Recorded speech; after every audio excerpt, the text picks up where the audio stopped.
அனைவருக்கும் வணக்கம்ங்க. இந்த எஸ்ஐஆர் படிவத்தை முழுமையாக பூர்த்தி செய்த பிறகு சம்மந்தப்பட்ட பிஎல்ஓ அதிகாரிகிட்ட எல்லாருமே கொடுத்துருப்பீங்கன்னு நினைக்கிறேங்க. அதோட கடமை முடிஞ்சிருச்சுன்னு நினைக்க வேண்டாமுங்க. ஸ்க்ரீனில் தெரிகிற வெப்சைட் அட்ரஸ்க்குள்ளே போங்க.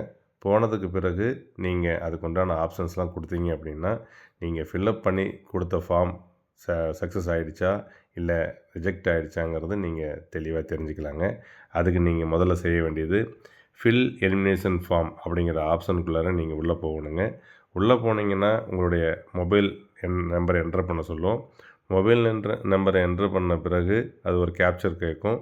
அதை தெளிவாக கொடுத்ததுக்கப்புறம் ஓடிபி வரும். அந்த ஓடிபி கொடுத்து உள்ளே போனீங்கன்னா உங்களுக்கு இந்த ஸ்க்ரீன் வருங்க. இந்த ஸ்க்ரீனில் ஸ்டேட்டை செலக்ட் பண்ண சொல்லுவாங்க. ஸ்டேட்டை செலக்ட் பண்ணி தமிழ்நாடுன்னு கொடுத்துட்டிங்கன்னா அது கீழே காலத்தில் உங்களுடைய எபிக் நம்பர், அதாவது ஓட்டர் ஐடியில் இருக்கிற நம்பர் WJBன்னு ஆரம்பிக்கும். அந்த மாதிரி ஏதாவது ஒரு வேடிங்கோடு ஆரம்பிக்குங்க. அந்த நம்பரை தெளிவாக நீங்கள் அதில் ஃபில்லப் பண்ணணுங்க. ஃபில்லப் பண்ணதுக்கப்புறம் சர்ச் அப்படிங்கிற ஆப்ஷனை கொடுங்க.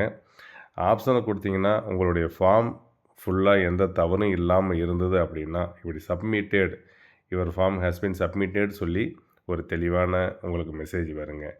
இந்த மெசேஜ் வந்துருச்சு அப்படின்னா உங்கள் ஃபார்மை முழுமையாக ஏற்றுக்கிட்டாங்கன்னு அர்த்தங்க. வேறு யாராவது நீங்கள் மீண்டும் செலக்ட் பண்ணணும் பார்க்கணும் அப்படின்னு நினச்சிங்கன்னா ரீசெட் கொடுத்து மீண்டும் நீங்கள் ஸ்டேட்டை செலக்ட் பண்ணி நம்பரை கொடுத்தீங்கன்னா உங்களுக்கு வந்துடுங்க. இல்லை உங்கள் ஃபார்மை ரிஜெக்ட் பண்ணியிருக்காங்க அப்படின்னா இந்த மெசேஜ் மட்டும் வருங்க. அதாவது உங்களுடைய டீட்டெயில்ஸ் மட்டும் வரும். டீட்டெயில்ஸ் மட்டும் வந்திருந்ததுன்னா உங்கள் ஃபார்மை அவங்க ஏதோ ஒரு விஷயத்தில் கேன்சல் பண்ணியிருக்காங்கன்னு அர்த்தங்க.